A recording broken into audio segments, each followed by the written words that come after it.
இந்தியாவிலேருந்து இப்போ யூஎஸ் வந்திருக்கேன். சான் ஃப்ரான்சிஸ்கோ, சான் ஹோசே வந்திருக்கேன். இந்த ரெட் கார்பெட் ஸ்டுடியோ இந்தியாவில் இருக்குது, யூஎஸில் இருக்குது. இப்போ யூஎஸில் வந்த டைமில் எனக்கு இந்த வாய்ப்பை அவங்க கொடுத்ததுக்கு நான் மிக்க நன்றி செலுத்துகிறேன். அனைவருக்கும் வணக்கம் வணக்கம் வணக்கம். நான் வெள்ளை வெட்டி அப்படின்னு சொல்கிற ராஜேந்திரன். சினிமாவில் எனக்கு ரொம்ப காதல், அதனால் சினிமாவில் ட்ரை பண்ணலாம் அப்படின்னு இப்போ மறுபடியும் நான் வந்து ட்ரை பண்ணிகிட்டு இருக்கேன். மறுபடியும் அப்படின்னு ஏன் சொல்கிறேன்னா, எனக்கு சினிமாவில் அவ்வளோ எக்ஸ்பீரியன்ஸ் இல்லை, ஆனால் அவ்வளோ டைம் ட்ராவல் பண்ணியிருக்கேன். 1986 நான் சினிமாவில் வந்து சேர்ந்தேன். அது எப்படி சேர்ந்தேன்னா, எங்கள் மாமா ஒருத்தர் ஜனதா கட்சின்னு அப்போ இருந்தது, அதில் இருந்தார். அவர்கிட்ட சொன்னேன், நான் வந்து சினிமாவில் பாட்டு பாடணும் அப்படின்னு சொல்லி. எனக்கு பாட்டுன்னா ரொம்ப இஷ்டம். ஊரில் சின்ன வயசுலேருந்து நான் சினிமாவுக்கு போனோம்னு வைங்க, அங்கே ஒரு இன்டர்வல் டைமில் பாட்டு புஸ்தகம் வாங்காமல் வரமாட்டேன். அந்த பாட்டு எல்லாம் மனப்பாடு பண்ணுவேன்.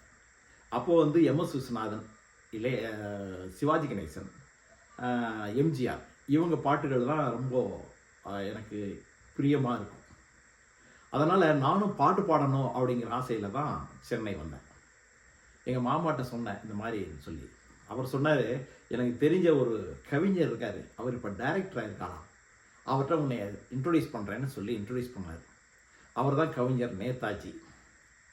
அவர் என்கிட்ட என்ன சொன்னார்னா, கரெக்ட் ராஜேந்திரன், நீங்கள் நல்லா பாடுவீங்கன்னு தெரியும், இருந்தாலும் உங்கள் பாட்டை ஒரு நாள் நான் கேட்கணும். அதுக்கு முன்னாடி நான் படம் இப்போது டைரக்ட் பண்ணிகிட்ருக்கேன், அது கூட கொஞ்சம் அசிஸ்ட் பண்ணுங்கள், அப்புறம் கொஞ்சம் கொஞ்சமாக பார்ப்போம்னார். எனக்கு அந்த ஆப்ஷனும் நல்ல ஆப்ஷனாக தெரிஞ்சது. அவர் இதுக்கு முன்னாடி உன்னை விட மாட்டேன்னு ஒரு படம் எடுத்திருந்தார். JPR producer. ஜேபிஆர் வந்து அவர் கலைஞர் பீரியடில் அவருக்கும் கலைஞருக்கும் ஏதோ ப்ராப்ளம்னால வந்த உடனே உன்னை விட மாட்டேன் உன்னை விட மாட்டேன்னு எல்லா ஊரில் எல்லா இடத்துலையும் போஸ்ட் அடித்து விட்டினார். அதுக்கப்புறம் கதையை ரெடி பண்ணாங்க. அதுக்கப்புறம் ஜனனின்னு ஒரு படம் எடுத்தார், ஜெமினியின் ஜனனி. அதில் அவருக்கு அந்த நேதாஜிக்கு இப்போ டைரக்டர், பிரபல டைரக்டர் ஆர்வி உதயகுமார், ராஜா ரவி, இவங்கெல்லாம் அசிஸ்டண்ட்டாக, அதாவது ஜெமினி கம்பெனி சார்பில் அவங்க அசிஸ்டன்ட் டைரக்டர்ஸாக ஒர்க் பண்ணாங்க. அதுக்கப்புறம் தான் நான் போய் ஜாயின் பண்ணேன். ஸோ நான் ஜாயின் பண்ணும்போது சொல்வதெல்லாம் உண்மை அப்படின்னு ஒரு படம் எடுத்தார். விஜயகாந்த் சார் அதில் ஹீரோ, இவங்க அசோக் குமார் கேமரா, செந்தில், இவங்கெல்லாம் நடிச்சிருந்தாங்க. நாங்கள் வந்து நான், டைரக்டர் சார், இன்னொரு ப்ரொடியூசர், அந்த 3 பேரும் விஜயகாந்த் சார்கிட்ட தான் கதை சொல்ல போனோம். கீழே உட்காந்து கேட்டார். அப்போ அவருக்கு சம்பளம் 3 லட்சம் ரூபாய். இந்த நான் வந்து விஜயகாந்த் சார்கிட்ட ஃபஸ்ட்டில் அந்த படத்தில் ஒர்க் பண்ணுறதுக்கு முன்னாடி கதை டிஸ்கஷன் பண்ணுவோம்ல, அப்போது நான் ட்ரிப்ளிகேனில் ஒரு மேன்ஷனில் தங்கியிருந்தேன். அதுக்கு பக்கத்தில் இன்னொரு மேன்ஷனில் ஒரு நண்பர் தங்கியிருந்தார்.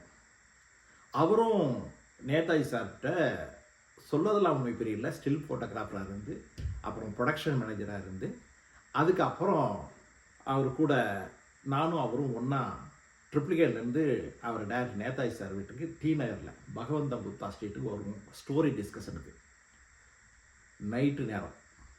நைட்டு ஒரு மணிக்கு டிஸ்கஷன் முடிஞ்சால் அதுக்கப்புறம் சைக்கிளில் போகும். அப்போ வந்து சைக்கிளில் தான் வருவோம், சைக்கிளில் போகும். ஜெமினி ஃப்ளைஓவரில் யார் மிதிக்கிறது இன்னைக்கு டேர்னு அப்படிங்கிறத மாற்றி மாற்றி நாங்கள் பேசிட்டு வருவோம்.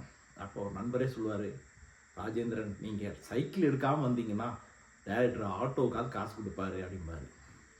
ஸோ அந்த மாதிரி ஒரு பழைய அனுபவங்கள். அப்போ வந்து எங்கள் ஸ்டோரி டிஸ்கஷனுக்கு அவர் காதர்பாய்னு வருவார். அவர் தான் ராஜ்கிரண் சார். ராஜ்கிரண் சார் 16 வயதிலேயே வந்து சென்னை சிட்டி டிஸ்ட்ரிபியூஷன் எடுத்ததுனால அவருக்கு வந்து பயங்கர லாபம் ஆகி அவர் கதையை கரெக்டாக செலக்ட் பண்ணுவாருங்கிற இதில் அவர் டிஸ்கஷன் வருவார். எல்லாம் வந்து கதையெல்லாம் ரெடி பண்ணி ஷூட் போகும்போது ப்ரொடியூசர்ஸ் யாருன்னா, என் கூட ட்ராவல் பண்ணுவார்ல சைக்கிளில் வந்த நண்பர், அவரும் ஒன் ஆஃப் த ப்ரொடியூசர்ஸ். அவர் ரொம்ப அமைதியானவர், ஆனால் நல்ல வசதியானவர். கோபிச்செட்டிப்பாளையத்துலேருந்து வந்திருந்தார். நல்ல வசதியானவர், ரொம்ப நல்ல மனிதர். ஸோ அவர் வந்து இதுக்கு ஒன் ஆஃப் த ப்ரொடியூசர்ஸ். எல்லாம் எடுத்து படம் எல்லாம் ஷூட்டிங்லாம் பண்ணிக்கிட்டு இருக்கும்போது ஒரு ஷெட்யூலுக்கு வந்து கொடைக்கானல் போனோம். கொடைக்கானலில் ஷூட்டிங் முடிஞ்சு ஒரு 1 வீக் ஷூட்டிங் நடந்தது. அதுக்கப்புறம் எனக்கு சென்னையில் வேலை இருந்தது. விஜயகாந்த் சாருக்கு அந்த ஷெட்யூல் முடித்து அடுத்து ஏதோ ஒரு ஷூட்டிங் போக வேண்டியிருந்தது. அதனால் ஆனால் யூனிட்டு வேறு ரேகா ஹீரோயின் அவங்கள வச்சு வேறு ஷாட்லாம் எடுத்துகிட்டு இருந்தாங்க. ஸோ எங்கள் 2 பேரையுமே ஒரு காரில் அனுப்பி எங்கள் சென்னை போகணும்னா திண்டுக்கல்லேருந்து ட்ரெயின் பிடிக்கணும். அப்போ விஜயகாந்த் சாரும் நானும் ஒன்றா காரில் வந்தோம். எனக்கு அப்போ தான் விஜயகாந்த் சார் இன்ட்ரடியூஸ் பண்ணி தான் தலப்பாக்கட்டின்னு ஒரு ஹோட்டலே தெரியும். அவர் காரில் வரும்போதே ஒருத்தர் ஃபோன் பண்ணி, ஏப்பா நாங்கள் 2 பேர் வரோம், தலப்பாக்கட்டியில் 2 பிரியாணி பாக்கெட்டு பார்சல் பண்ணி வை அப்படின்னு சொன்னார். எனக்கு அந்த வார்த்தை அப்போ தான் தெரியும். ஆனால் இப்போது தலப்பாக்கட்டிங்கிறது உலகம் ஃபுல்லாக தெரியுது. அப்படி ரொம்ப சிம்பிளானவர் அவர். எப்போ பார்த்தாலும் என்ன ராஜேந்திரன் சாப்பிட்டீங்களா, எப்படி இருந்தது ஷூட்டிங்கு, இந்த மாதிரி நல்லா க்ளோஸாக பேசிகிட்டு இருப்பார். ஒரு வாட்டி எனக்கு ஞாபகம் இருக்குது, ரேகா வந்து விஜயகாந்த் சார்கிட்ட சொன்னார், ஆமாம் விஜய் சார் ஏன் இவர் மட்டும் இவ்வளோ ஹைட்டாக இருக்கார் அப்படின்னு. உடனே விஜய் சார் என்னை பார்த்து, ராஜேந்திரன் அவங்க சொல்கிறதுக்கெல்லாம் மயங்காதீங்க, நமக்கு முன்னாடியே நமக்கு பழக்கம் இருக்குல்ல அப்படின்னு சொல்லியிருக்காரு. ஸோ அந்த மாதிரி எல்லாத்தையும் நல்லா ஜோவியலாக பேசுவார். அதுக்கப்புறம் விஜயகாந்த் சார் பர்டிகுலராக சொல்லணும்னா, அவர் கம்பெனியில் ஒரு படம் ப்ரொடியூஸ் பண்ணுற படம் பண்ணிகிட்டு இருக்கும்போது அவர் ஒரு லைட்மேன்ட்டை போய் கேட்குறாரு, என்ன பேட்டெல்லாம் எவ்வளோ தர்றாங்க? 100 ரூபா தரேன். என்னது 100 ரூபாயா? நல்ல பணம் வசதியாக இருக்குது கம்பெனியில், போட்டு பில்லை போட்டு தாக்குங்க அப்படின்னு சொல்லியிருக்காரு. அதாவது அவர் கம்பெனியில் ரொம்ப எக்கனாமிக்கலாக சீப்பாக பண்ணணும்னு நினைப்பாங்க மற்றவங்க. ஆனால் இவர் அந்த லைட்மேன்ட்டை போய் பில்லை ஹெவியாக போட்டு தாக்குங்க, பணம்லாம் நிறைய இருக்குதுன்னு சொல்லுவார். ஸோ வித்தியாசமான மனிதராக இருந்தார். அப்போது வந்து நாங்கள் போய் அந்த ஸ்டோரி அவர்கிட்ட சொல்லிட்டு அவர் விஜய் சார்கிட்ட ஷூட்டிங்காக பேசிகிட்டு இருக்க சமயம்லாம் செல்வமணி சார் வந்து அவங்க பேசிகிட்டு இருப்பாங்க வெளியில். அவர் 2-3 பேர் வந்து பேசிகிட்டு இருப்பாங்க. திடீர்னு ஆர் சுந்தரராஜ் சார் உள்ள வருவார். ஆர் சுந்தரராஜ் சார் எப்படி டைப்புனா, ஒரு விஷயத்தை நம்ம பேசிக்கிட்டு இருந்தோம்னா ரொம்ப நேரமும் அவரும் அந்த விஷயத்தில் பேசிகிட்டு இருந்த மாதிரி உள்ளே நுழைஞ்சது ஒன்று, ஆமாம் அது கூட எனக்கு தெரியும் அப்படின்ட்டு வருவார். ஒரு நல்ல டைரக்டர், ரொம்ப காமெடி ஹியூமர் சென்ஸ் இருக்கிற டைரக்டர் அவர். ஸோ இந்த மாதிரி அந்த ஜேர்னி போயிட்டு இருந்தது. சொல்லுவதெல்லாம் உண்மை நல்லபடியாக முடிஞ்சதுக்கப்புறம் அந்த படம் ரிலீஸ் ஆச்சு. பட்டு ஒரு சில காரணங்கள்னால, அதாவது அந்த ஃப்ளாஷ்பேக் போட்டு படம் ஆரம்பிக்கணுமா இல்லை போடாமல் ஆரம்பிக்கணுமாங்கிற இதில் வந்து அது கொஞ்சம் படம் அவ்வளோவா சரியாக போகலை. ஆனால் அதே சப்ஜெக்டு அப்புறமா நியூ டெல்லி அப்படின்னு ஒரு படம் வந்துச்சு, தியாகராஜன் எடுத்தார் நினைக்கிறேன். அந்த படம் நல்ல ஹிட் ஆயிடுச்சு. ஸோ இதுதான் சொல்லுவதெல்லாம் உண்மையோட கதை. ஸோ சொல்லுவதெல்லாம் உண்மை முடிஞ்சதுக்கப்புறம் டைரக்டர் நேதாஜி வந்து அடுத்த படம் கோயில் மணி யோசைன்னு ஒரு படம் எடுத்தார். அதில் நான் ஒரு அசோசியேட்டாக ஒர்க் பண்ணேன். அந்த படம் வந்து நேஷ்னல் மூவி மேக்கர்ஸ்ன்னு சொல்லி ட்ரிச்சிலேருந்து ஒரு சந்திரன் ஒரு ப்ரொடியூசர். ஸோ அதில் பாண்டியன் ஹீரோ, புதுமுகம் ஒரு ஹீரோயின்.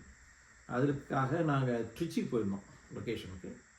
ட்ரிச்சி பக்கத்தில் ஒரு சின்ன கிராமம், விஸ்வம் நடராஜ் கேமரா. ஒரு 10 நாள் அங்கே ஷூட் பண்ணோம்.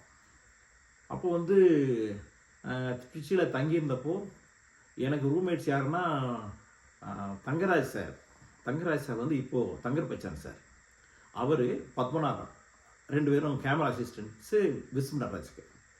ஸோ நாங்கள் 3 பேரும் ஒரே ரூமில் தங்கியிருந்தோம். ஸோ அப்போ வந்து டெய்லி ஷூட் போயிட்டு வரும்போது நைட்டு வெளியில் சாப்பிட்டுட்டு இப்படி கொஞ்சம் ஜாலியாக இருந்தது. நல்ல ஒருத்தருக்கு ஒருத்தர் நல்லா பழகிட்டு இருந்தோம். ஷூட்டிங் வந்து நல்ல இன்ட்ரெஸ்டிங்காக போயிட்டு இருந்தது. அவர் நேதாஜி அவர் சொல்கிற சீன்ஸு எல்லாமே நல்லா போயிட்டு இருந்தது. ஒரு வழியாக கோயில் மணியை முடிஞ்சு அந்த படம் வந்து நல்ல பேர் வந்துச்சே ஒழிய அவ்வளவு ப்ரொடியூசருக்கு அவ்வளவு லாபத்தை கொடுக்கல. அதுக்கப்புறம் அவர் நேதாஜி சாருக்கு வந்து கேர் விஜயா மேடம் நல்ல ஃப்ரெண்டு. ஸோ அவங்க ப்ரொடக்ஷனில் சிலம்புன்னு ஒரு படம், அதுக்கு ஒர்க் பண்ணோம். ஸோ சிலம்புன்னு ஒரு படம் ஒர்க் பண்ணிட்டு இருந்தோம். அதுக்கு வந்து அவங்களுடைய சொந்த எஸ்டேட்டு போடிமெட்டுக்கு மேலே ஒரு இடத்துல இருக்குது, அங்கே போய் ஷூட் பண்ணோம். ஒரு ஷெட்யூல் ஷூட் பண்ணதுக்கு அப்புறமே வந்து எனக்கு வேலை கிடைச்சிச்சு. அதுக்கு முன்னாடி அந்த சொல்லதெல்லாம் உண்மை ஒர்க் பண்ணும்போதே என் கூட கமலகிருஷ்ணன் ஒரு அசிஸ்டன்ட் டைரக்டர் ஒர்க் பண்ணார். அப்புறமா அவர் கிருஷ்ணன் அவர் பேர், அவர் பி வாசுட்ட அவர் தான் பெர்மனண்ட்டாக அசோசியேட் டைரக்டராக இருந்தார் டில் இஸ் லாஸ்ட் மினிட். ஸோ அப்போ அவர் என்ன சொன்னார்னா, இந்த மாதிரி கிருஷ்ணன் எனக்கு மாதிரி ஜாப் வந்திருக்கு, ஜாப் போகிறதா இல்லை சினிமாவில் இருக்கிறதான்னு ஒரு கன்ஃபியூஷனாக இருக்குங்க, ஒழுங்கு மரியாதை போயிடு, இங்கே இருந்தால் உனக்கு நிலையான இதே கிடையாது அப்படின்னா. வீட்லேயும் எனக்கு கொஞ்சம் ப்ரெஷரு, சினிமாவில் வேண்டாம் அப்படின்னாங்க. சரின்னு போயிட்டேன். ஸோ அப்போ வந்து சினிமாவிலேருந்து போயிட்டதுக்கப்புறம் இருந்தாலும் எனக்கு மீடியா மேலே இருக்கிற ஒரு இன்ட்ரெஸ்ட் குறையலை. அதனால் என்ன பண்ணேன், தூர்தர்ஷனில் நிறைய ப்ரோக்ராம்ஸ் கம்பேரிங் பண்ணேன். நலவாழ்வு, அப்புறம் வந்து ஏதாவது பர்டிகுலர் பர்சனாலிட்டி இன்டர்வியூ பண்ணுறது. கிருத்திவாசன் ஒருத்தர் ரயில்வேயில் ஜிஎம்மாக இருந்தார். அவரை வந்து ஃபோனில் நேயர்கள் கேட்குற கேள்விக்கு அவர்கிட்ட கேட்டு பதில் சொல்கிறது. இந்த மாதிரி நிறைய ப்ரோக்ராம்ஸ் பண்ணேன். எவ்ரி வீக் ஏதாவது ஒரு நாள் ஒரு ப்ரோக்ராம் கொடுப்பாங்க, அந்த மாதிரி ஒர்க் பண்ணேன். அப்படி ஒர்க் பண்ணிகிட்டு இருக்கிற டைமில் எனக்கு டெல்லிக்கு ட்ரான்ஸ்ஃபர் ஆகிடுச்சு. என்ன பண்ணுறது அப்படின்னு சொன்னப்போ அங்கேயும் ஒரு இன்ட்ரெஸ்ட்டு.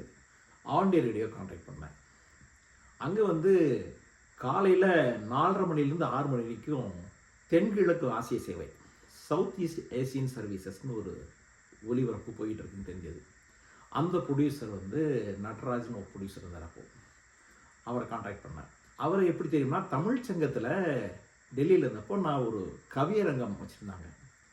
அந்த கவியரங்கம்னு ஒரு கவிதை பாடினேன். அந்த தமிழ் சங்கத்தில் ஒரு நடராஜன் சாரும் ஒரு எக்ஸிக்யூட்டிவாக இருக்கார், ஈசி மெம்பர் ஏதோ.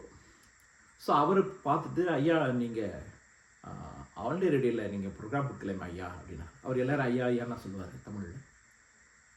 எனக்கு ரொம்ப இஷ்டம் அப்படின்னா. அடுத்த நாள் வர சொன்னார், ஒரு ஆடிஷன் மாதிரி வைக்கணும்னாரு. ஆடிஷன் வச்சார். உங்கள் குரல் நல்லா இருக்குங்கய்யா, நீங்கள் இந்த இதில் சைன் பண்ணிடுங்க அப்படின்னு. கான்ட்ராக்ட் சைன் பண்ணிட்டோம். ஸோ எப்படியும் ஒரு வாரத்தில் ஒரு 3 days காலையில் 4:30 மணிக்கெலாம் வீட்டுக்கு கார் அனுப்பிச்சிடுவாங்க. வந்து ப்ரோக்ராம் முதல்ல ஏதாவது ஒரு செய்தி சொல்லணும், அப்புறம் 2 பாட்டு நமக்கு பிடிச்ச பாட்டு போடணும். அதுக்கப்புறம் முதல் நாளே ஒரு ஸ்கிரிப்ட், இங்கிலீஷ் ஸ்கிரிப்ட் கொடுத்துருவாங்க. அதை தமிழாக்கம் பண்ணி அதை சொல்லணும். அதாவது நேஷ்னல் லெவலில் என்ன இம்பார்ட்டன்ட் ஒரு நியூஸோ அதை சொல்லணும்.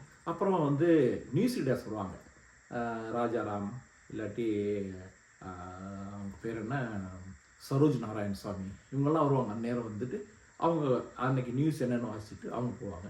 அதுக்கப்புறம் ஒரு சின்ன செய்தி அதை சொல்லிவிட்டு அந்த ப்ரோக்ராம் முடிச்சுட்டு வீட்டுக்கு போயிடுவோம். இதுவும் நல்ல இன்ட்ரெஸ்ட்டாக இருந்தது. ஏன்னா நமக்கு ஒர்க்கிங் ஹவர்ஸ் இல்லாமல் காலையில் 4:30 to 6 முடிச்சதுனால டே ஃபுல்லாக ஃப்ரீ, மற்ற வேலை பார்க்கலாம், அந்த மாதிரி இருந்தது. மறுபடியும் வந்து சென்னைக்கு ட்ரான்ஸ்ஃபர் ஆச்சு. சென்னைக்கு ட்ரான்ஸ்ஃபர் அதுக்கப்புறம் என்ன பண்ணுறதுன்னு தெரியல. கொஞ்சம் ஒரு செட்பேக் இருந்துச்சு மீடியா லெவலில். ஏன்னா இங்கே சன் டிவி, விஜய் டிவி, நிறைய ப்ரைவேட் சேனல் இருந்துச்சு. ஃபஸ்ட்டு நான் தூர்தர்ஷன் ப்ரோக்ராம் பண்ணிகிட்டு இருக்கும்போது இந்த மாதிரி சன் டிவியே கிடையாது. So monopoly Doordarshan. இப்போ நிறைய சேனல் வந்ததுனால நிறைய எக்ஸ்பர்ட்ஸு, நிறைய காம்பேரிங், நிறைய பேர் வந்துட்டாங்க, நிறைய பர்சனாலிட்டிஸ் வந்துட்டாங்க. அதனால் நான் அப்போ கொஞ்சம் கீழே இருந்தேன், ஒன்றுமே பண்ணாமல் இருந்தேன்.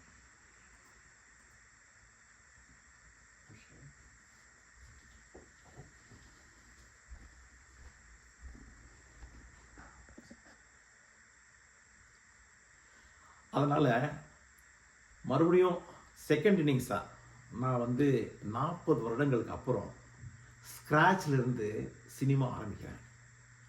ஒவ்வொரு கம்பெனியிலே போயிட்டு என்னுடைய ப்ரொஃபைல் ஃபோட்டோஸ்லாம் கொடுத்துட்டு வரேன்.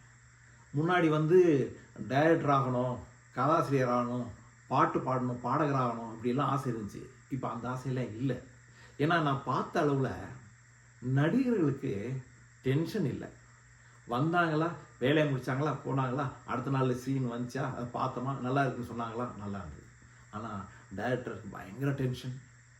பாட்டு பாடுறவங்களுக்கு அவ்வளோ சான்ஸ் கிடைக்காது. குரல் நல்லா இருக்கணும்.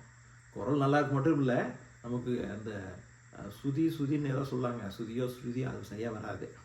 அப்புறம் போய் எதுக்கு திட்டம் அப்படின்னு சொல்லி இது கொஞ்சம் சுலபமாக இருக்குன்னு சொல்லி ட்ரை பண்ணிகிட்ருக்கேன். சில வாய்ப்புகள் வந்துகிட்டு இருக்கு.